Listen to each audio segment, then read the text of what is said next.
Hello everyone and welcome to my channel. I'm Katie and today we are going to take a look at the Jackson's own brand watercolours and see what that's all about. Before we get into things, make sure you have hit that subscribe button and you have your notifications turned on so you don't miss out on any more videos like this one.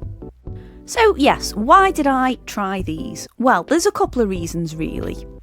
The first being, and as I mentioned last week, I am weak and I was curious and I know I've got enough watercolours but I can never have too many apparently. And secondly, these are really affordable and if they promise the artist quality that they say they are, then they are a steal. I will leave a link to the Jackson's website in the description below, and yes, it is an affiliate link which does help the channel out, but if you want to find your own way there you can Google it as you please. The 6 colours I chose were the Jackson's Yellow Light, Naples Yellow Hue, Jackson's Red, Permanent Sap Green, Phthalo Blue, Van Dyke Brown, and I was sent a tube of Ultramarine Deep, so I can't grumble at that really, can I?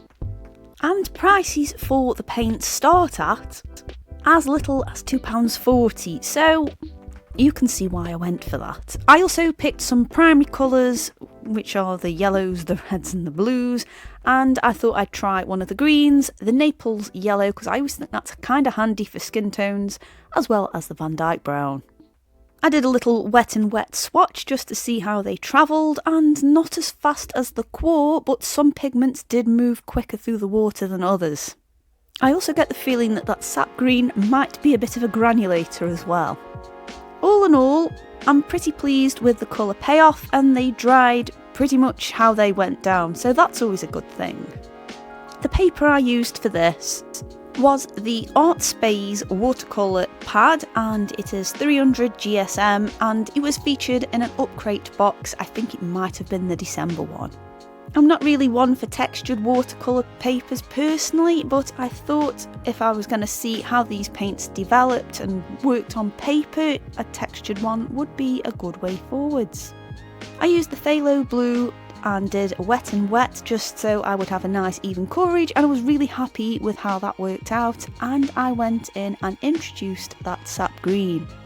I really like how these two paints interacted. Like I say, I think that sap green was a granulator and it's like it pushed the phthalo away from where I was applying the sap green, and I really liked the effect. And then when I added clean water onto it as well, it just created this gorgeous mottled texture, which was just what I was after.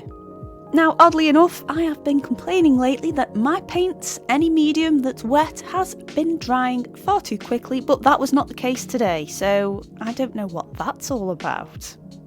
I used the Naples Yellow as a base tone for the complexion of our character here, and I introduced a little bit of that Jackson's Red in there.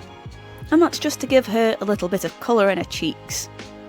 Again, the interaction between the colours surprised me a little bit. I know the Naples Yellow is an opaque one, it usually is, and that Jackson's Red pushed that pigment aside and settled down, but then when it dried it was very subtle, so I did have to go back at one point. And it's a bit of a strange relationship I had with this Jackson's Red. It drew my attention because it seemed like a Jackson's exclusive, and I'm sure all the pigment information is on the website. And it's really bold. I mean, I haven't got a huge dilution of it here and it's quite bold, but what I did find was when I did it as a wet on dry surface, it was a little bit on the streaky side. And again, maybe the return of the drying too quickly might have had a part to play. It was very bizarre painting this. Some areas took forever to dry and then some of them were literally drying straight away. It's very bizarre at the moment. But as you can see, it didn't go down as evenly as I wanted it to, but it's not the end of the world because I had every intention of painting some more details in there. This was just, I guess, the undercolour. Of course, whilst it was all streaking up, I had kind of come to the conclusion that it's going to layer quite nicely, so I just started adding some of those details in, again just with another layer of the Jackson's Red, same dilution, it was out the same little well on my palette. And I was quite happy with how it disguised some of those areas where it looked a bit streaky. I think if I was just painting a whole area with that colour, I might be having a few difficulties and problems, but I knew I was coming back to it, so it didn't bother me too much, but that is something to take into consideration there. Also, factors like the paper type might also affect how the paint lays down, but again, it's all down to exploration. So just out of curiosity, have any of you guys tried Jackson's paints before, the watercolours specifically, and what did you guys think of them? Did you encounter any issues with layering or even coverage, or is it just me on this occasion? Like I say, it's not a big issue because I knew how my painting was going to plan out, so it's not really a huge issue, especially when I'm going to go over it. And maybe if it was a couple of coats of the same colour, that wouldn't be an issue at all if you were blocking areas in. I mixed a smidgen of the phthalo blue in with the Jackson's red to create a very, very, very deep purple, almost a black, and I used that again just to add some more detail to the strands of hair of our character. Now, I do need to let you know, I only used the colours that I ordered and obviously the tube that they sent me, so the colour scheme overall on this is a little bit weird.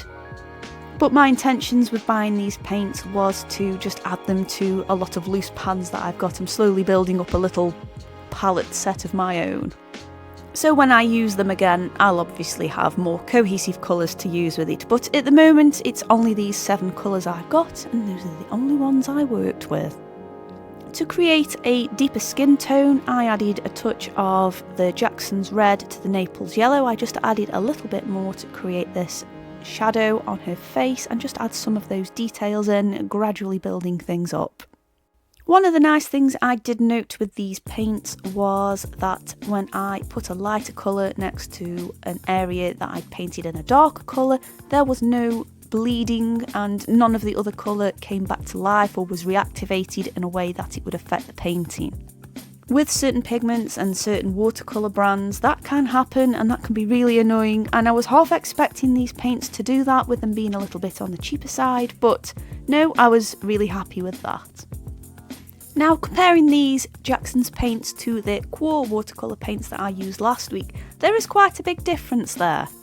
Colour choices aside, how the paint behaved when I was using the various techniques was quite different.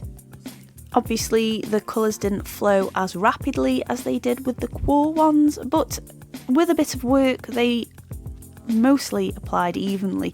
Again, I did have a little bit of trouble with the phthalo blue trying to get an even layer there, and I know I introduced a little bit of ultramarine deep just to break that texture up, but that wasn't quite what I was going for.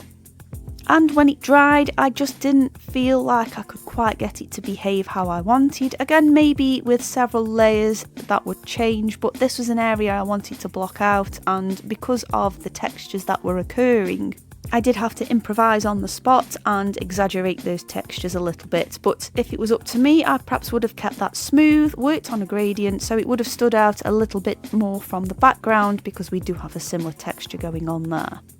However, when it did come to adding an outline, and I just used that phthalo blue for that, it did layer up quite nicely and evenly, so maybe that's something to take into consideration for the next work I do using these. I think something that I might try with these is a one colour painting. So if you guys have seen a favourite colour that I've used on here, let me know in the comments and I'll see if I can adapt the most popular choice out of all of you guys and do a single colour one. I might do one using the red anyway because I don't know, I just really like that red. There's just something really good and bold about it, even if it does misbehave a little bit. For the outfit, I really wanted to showcase that sap green a little bit more and get some use from the Van Dyke brown, so this is where the colour scheme goes a little bit weird here, but I did want to use those colours and applied quite thickly. That sap green's really nice. On its own, I didn't really take advantage of the granulating like I did on the background there, but as a flat lay down colour with an introduction of another one, it worked really nicely, and that Van Dyke brown was just what I wanted really from a Van Dyke brown. I went in with another layer of the phthalo blue, and I really did want to try and blend it, but I was just a little bit concerned that it might cause even more textures that I didn't want, so it is kind of blocky there. It's not really what I wanted to do. However, as a colour on top of a colour, it behaved relatively well, so it's not a write-off. I'm just perhaps a little bit disappointed with how it layered up, but it might just be a phthalo blue kind of thing. To add a bit of an outline to everything, I mixed the ultramarine, the Jackson's red and the Van Dyke brown to create something as close to black as I could get, and that was just to add a good detail because I felt that them swirly bits and the background were just a little bit too similar there. So even if you bought a limited set like I have on screen now, as long as you have the basics in there, you can pretty much mix up any colour that you need. Overall conclusion, I don't think these are bad at all for the price per pan. You can have a limited amount like I have and have plenty to work with. I have spent more on watercolours which have claimed to be professional and they haven't, and that might be the Culture Hustle set, sorry.